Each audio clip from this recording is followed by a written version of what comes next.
Hey, this is Chad with Lotus Comics Press. We just wanted to express our thank you to all the fans that watch us every month. This is some of the best outtakes of the best stars and the best interviews that we've done within the last couple of years. So, enjoy. What's your favorite scary movie that you've actually watched? That I've watched? Yes, sir. You know, I have certainly, today, my favorite movie is The Exorcist, starring the inimitable Linda Blair. That's awesome. I just thought that was such an amazing movie when I saw it. It was so real and gripping and frightening. Also a big fan, of course, of the Universal horror classics, Dracula, The Mummy, Frankenstein. Big fan of Texas Chainsaw Massacre, the original Night of the Living Dead.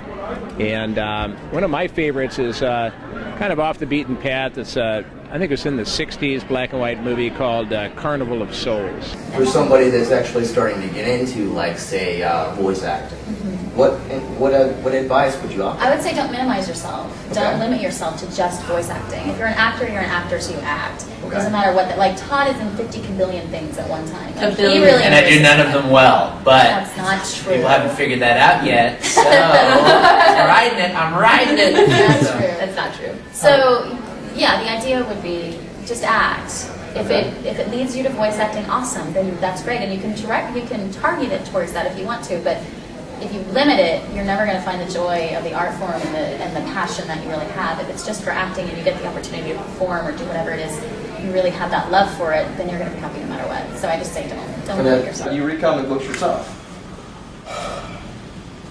No, not now. I have, I used to collect, I collected all the Spider-Mans, I have a lot of the Spider-Mans. I have like number 44 on. Very cool. But Very cool. they're all, like, Jesus, I'm sorry.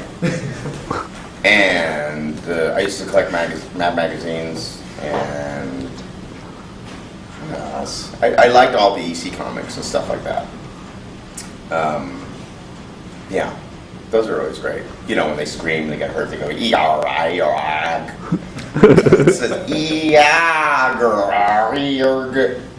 Well, I gotta You say, ever notice that in the Tales from the Crypts in those comics? Like, that's true. E-A-G-R-I-G. You're good. Like, there's an axe in their head, and they're like, and it goes, E-A-G-R-I. I hear that your next big video game that you just got done with is for Two-Face. Mm-hmm. I'd work along with him a lot of the time. I bet you do. Yeah, and so how was that? I mean, the Batman game. How was that? Well, it was really cool because Batman is I'm a Marvel kid, but Batman is like the only draw to DC that I have, and I was a huge fan of the graphic novel for Arkham Asylum, and the game was amazing. And then when I found they were doing a sequel to it, I was even more excited. And I had no idea who I was going in to play. And walked into the session. There's Kevin Conroy, who's my Batman. And I grew up watching the animated series, and there's Mark Hamill, who is the Joker to me. Hands down is the Joker. Yeah, Luke Skywalker, fantastic. He's the Joker. And I found that I was playing Harvey Dent the Two-Face. It was incredible. What's your favorite role, just out of all the roles that you've done? Well, I love Sliders because I got to work with my brother on a daily basis for 6 months a year, and that's a real special opportunity. We lived together, we worked together. So it was a great time. We were both just out of college. Tell me a little bit about the Amazing Spider-Man. That's really exciting. I think that's really, really amazing, Tate. Yeah, so tell me a little, like the best story you've seen so far, or the best story that you can share. Well, my favorite experience on Spider-Man was we were shooting in Brooklyn one night, and it was a scene underneath a big bridge in Brooklyn where Spidey was trying to chase down someone. The cool thing about this is they did everything practical, and not everything, but a great amount of the Spider-Man footage is actually an actor in a suit. It's not CG Spidey flying around. So, nice. Yeah, so they had a guy that was actually on cable-controlled riggings. He's actually got the web shooters, I hear, too, right? Yeah. As opposed to it coming just straight out of his skin. Yeah, exactly. They went back more to the traditional Spider-Man story. Which is your favorite movie you've done so far? People say favorite movies. I have every one of them a favorite. You know? My personal favorite, like I said before off camera, is Red. I believe yours is Red. I love that character. Yeah, and you know, hey, great character and everything else. Right. But still, you know, there's you go back to Emperor of the North, for instance. Right. That was a heck of a character, but and I was so frightened with that character myself because I said, where the devil did it come from? You know, I played such a mean guy. And I used to go home at night and say to my wife, am I really that mean, honey?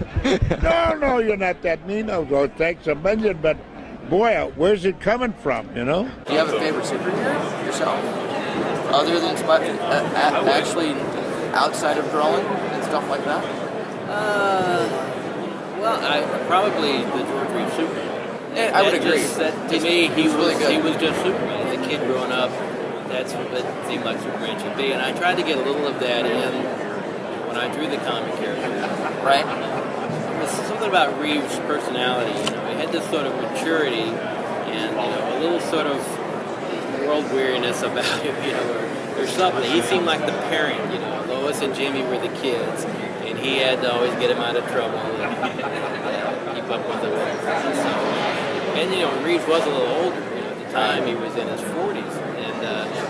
So, I always saw Superman with a certain maturity, and so a little of that, I think is in my version of him. Some Christopher Reeve, because he physically was just so perfect as Superman. And I think the best Superman artwork in the comics is Neil Adams. What was your favorite movie experience, actually, out of all the movies you've done? A lot stand out in my mind when I did The Breakfast Club and 16 Candles and Weird Science. As a kid, those certainly got my career going and gave me what I have, and I owe that all to John Hughes and obviously Universal. So those will always stand out in my mind, and they're always appreciated. But over the years, there are a lot of ones that were highlights. 61, when I played Whitey Ford, to work with Billy Crystal on HBO was awesome. The Dark Knight, you're doing a great imitation here Well, I of Mr. appreciate it Ledger. very much, sir. He's excellent. He's great. That really stood out. I had a tiny role in that, but as I say, no small parts, only small actors. So I was very, very grateful to be a part of that film. And I actually just finished a film that I feel really good about. It's called Dead in Tombstone, and I co-star with Danny Trejo in it, and he's a great guy. It's called A High Schooler's Guide to College Parties.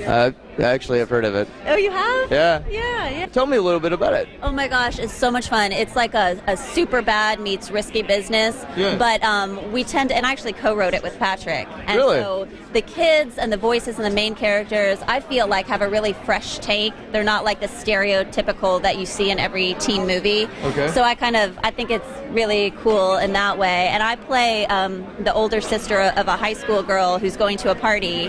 What cooler thing is that, right? I know, and I'm trying to show up at this party to bust her for being there, and I'm like the really, stick up my ass, like glasses and ponytail. But I get to the party, start taking shots of tequila, and the next thing you know, I'm wearing a cat costume, and I've lost my dress somewhere, and I'm the one that needs to be controlled. So it was That makes sense. super fun. What is your favorite role that you've actually done? Spawn was one of my favorites. Mine too, by the way. Gargoyles, Goliath. I've been very fortunate. I've played a lot of great guys. Big Tim was a favorite of mine. The Lord of the Rings series and how that portrayed out as far as working with some of those characters. How was that? J.R. Tolkien had such an amazing imagination, and the characters, the breadth of characters, from these elves and the dwarves and the hobbits and the orcs and the urukai and the wizards and the, just wherever, and every single species has its own thing about it, its own unique qualities of their emotions, of their language, of their behavior. So it was really fun to be able to portray one of those species and to see how, great actors were choosing to portray the others. With the film students that are just now out there we're kind of a geeky website, and we try to do our best to support the film students, the people that are advocates in the comic books, and all of that stuff. And what advice would you offer the new film students, the next generation of people that are coming out and actually trying to branch out into film, whether it's actors, directors, or such and so forth? The answer to that is it would be the same really thought that I would offer anyone regarding their own future. which is to know in your deepest heart of hearts that your dreams are entirely havable. I don't think there's anything more important than knowing that.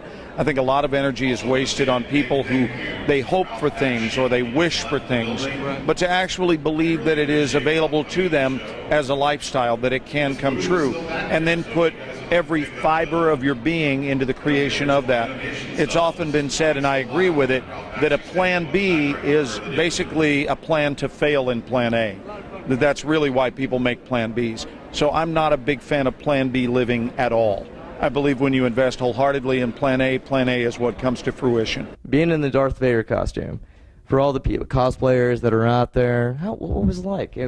Was it really hot, or? No, the costume was made to measure. Oh yeah, it was hot because we filmed Star Wars during the hottest summer we've ever had in Great Britain. It was 1963, I think it was, and it was, as I said, really, really very, very hot, a very, very hot summer, and but the costume was made to measure, and it was very comfortable. But it was all made from quilted leather and fiberglass, and it weighed total. I was supposed about 40 pounds, with boots and helmet and mask and everything else. Weighed about 40 pounds. But you learn very quickly to how to adapt yourself, or how to work with the costume and the suit and everything else. And so right at the very beginning, I used to go into the studios first thing in the morning. I used to get there at like 7:30 or 8 o'clock in the morning, and all you used to do is just put your trousers and the boots and the leggings, the shin guards, as it were, and a t-shirt. And I used to spend as long as I possibly could like that, you see. And then what they used to call you, and they used to say, we need you for rehearsals, you see. So you used to go in and rehearse and do the fight scenes and things like this, all just exactly as I said, just with in sort of trousers and in the Darth Vader suit, trousers and a t-shirt. And then they would turn around and say, well, now we want to we'd like to see you. We want to rehearse in costume. You see, so you put everything. You try to keep out of the helmet and the mask and the capes as long as you possibly could. And so you used to put the rest of the suit on, apart from the helmet and the cape. And then you used to do all the rehearsals again. Then they used to turn around and say, well, now we're going to film the rehearsal. So then you had to get into the suit properly. And once they were happy with the filmed rehearsal, then they would actually do the filming bit. So you had about 4 stages of costuming, as it were. For the next generation of kids that want to get into film, want to get into writing, want to get in the comic book scene, and maybe even want to eventually work for DC or Marvel, what would you tell them? I say do your own thing, actually, And any of these big companies, whether it's Marvel or DC or DreamWorks or whoever, they'll take notice. They'll catch on when you have the heart and the willpower to do your own thing. Don't try to copy anybody else, And in terms of history, learn your history, because if you remember in the film industry back in the 60s, people just picked up their 8mm, they picked up their 16mm, and they did it. And we got Easy Rider, and we got all these incredible, this revolution in independent films. Because they didn't take no for an answer, Follow that dream and just be tenacious. And you know what? Your first couple of things, it might suck. That's okay. Nobody expects it to be great out the gate, If it can be, beautiful. But just keep at it, because every step you take is a step closer to your goal, you know? Don't take no for an answer. What advice could you offer the brand new person that's just now getting into horror films and directing and acting, for that matter? Do you have any advice to any brand new people that are just now getting into that experience? Be determined that this is what you really want to do, because you will reach a point where you will think you will hit a brick wall, and the question is, do you have the determination to continue? Period. There's literally nothing else after that. Determination wills out over talent every time. How did you actually get with Quentin Tarantino to get some of those ideas rolling, as far as as far as the character rolling, the character play? Well, Quentin was always a fan of mine growing up as a kid. Yes, sir. He loved my movies. And that's how I got cast. He simply he sent me the script, but the script had me reading for Fred Williamson's part, Frost, But I saw Sex Machine. I thought that's more interesting. So I did my audition on that one, and he gave me the part. He made me Sex Machine instead of Frost. As far as Sabretooth's character, how long did it actually take you to actually get into makeup for X-Men? You know, when we first started out, it took about 4.5 hours. Yes, sir. Gluing on the forehead and all of that, and but then it was well worth it. When you walk out of the makeup trailer looking like Sabretooth, it's pretty cool. What's your favorite superpower? If you had to pick one superpower, what would it be? Oh man, that's a tough one. Probably invisibility. Really? Yeah. I wouldn't have guessed no, that. Actually, time travel. You know, or like being able to move That's really awesome. fast. Yeah, that's a good one. Yeah, because then I wouldn't have to deal with traffic and all kinds of crap. Yeah, I was going to ask you why on that, man, because time travel, it's rather unique, you know? Yeah, it'd be cool. Yeah. Very cool.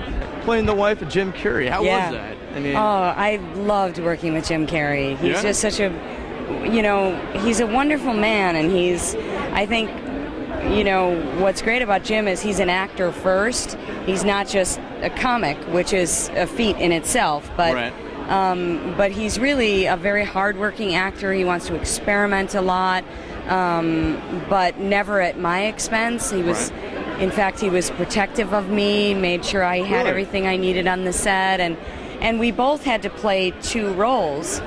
So it was sometimes very challenging, and I just loved him. Plus, there was a couple of times in the movie where I had to lay on a bed of blood, and when you can't move because of continuity, and so Jim would just hang out next to me, going, "How you feeling?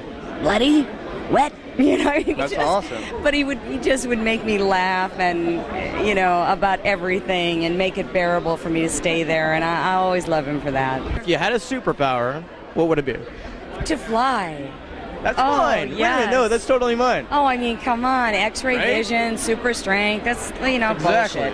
I mean, really, the greatest power would be to fly. I agree. Yeah. That's totally mine. That's the one I picked. Oh, cool. That's totally awesome. Do you have flying dreams? I do. Isn't it amazing? And I hardly ever have them. But I have dreams where I'm flying and then I die. Like I crash at the end, and then You actually die in the dream? Yes, I die in the dream, and then I'm Really? flying around as a spirit going, wow, I died. Man. I know. Like, why couldn't I just continue to fly? I don't know what that means.